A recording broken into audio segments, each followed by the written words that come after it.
This video looks at the situation when you are referencing a chapter from a book.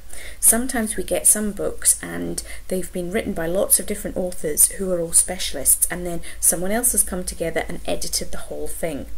So here in my essay I've written out the little bit that I want, and as usual I'm having to put the in-text reference here. So I've taken a photo of the cover of my book, and you can see it's Care Practice for S/NVQ3, edited by Janet Miller.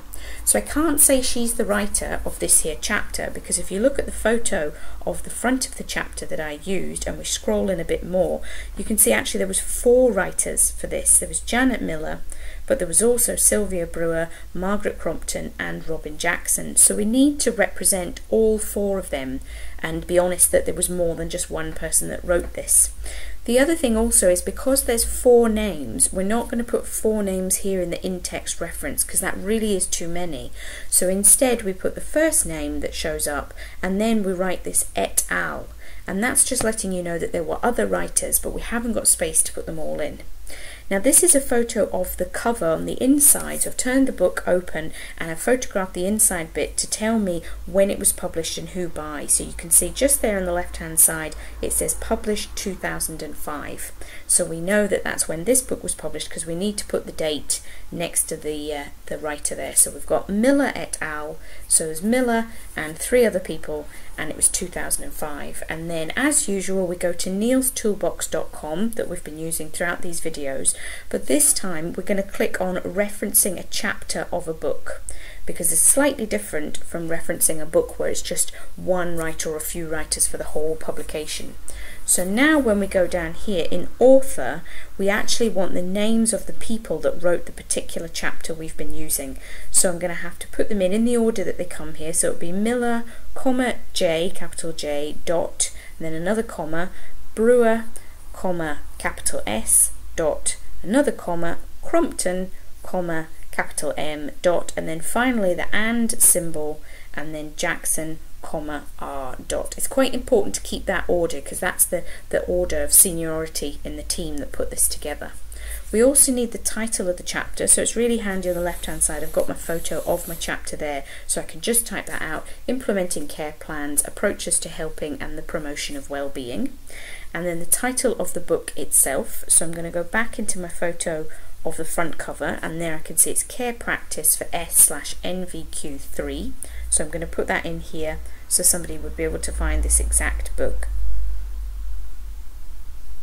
And then under here I need to say who the editor was. So the person that brought all these different chapters together and edited them was Miller, comma, J. So that was Janet Miller, so she was the overall editor. We know the year of it was 2005, and now we go to the photo that's just on the inside of that front cover, and we scroll all our way down here to find out who the publishers were. So at the very bottom there it says printed in Great Britain for Hodder Arnold, an imprint of Hodder Education, a member of the Hodder Headline Group, 338 Euston Road, London.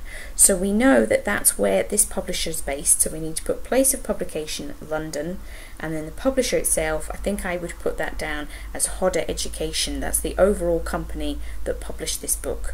We know it's the first edition, so there's not been any other updates or anything. So then lastly what we need to put in are the pages, and if I were you I would put in the pages of the whole chapter, because you might maybe reference or quote a few bits of this one chapter, so it'd just be easier to put in the whole chapter. So I'm going to scroll in and have a look at the start page. So it was 248 was the start page of this chapter, and I've also taken a note of the end page being 289, so I can put them in here. So it's 248-289, and then someone can find the exact chapter we were reading. If I click build reference, then it should put together a reference, and you'll notice this one is a bit longer. So here it's giving us the writers of the chapter at the top, and it's giving us the date, and then it's also telling us that it's in a book edited by somebody else, so it's a bit of a longer reference.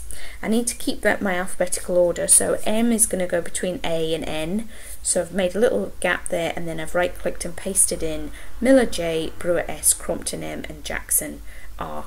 So I'm just tidying up that there, and I can see I've got my whole reference in, making it clear I was reading a chapter in a book.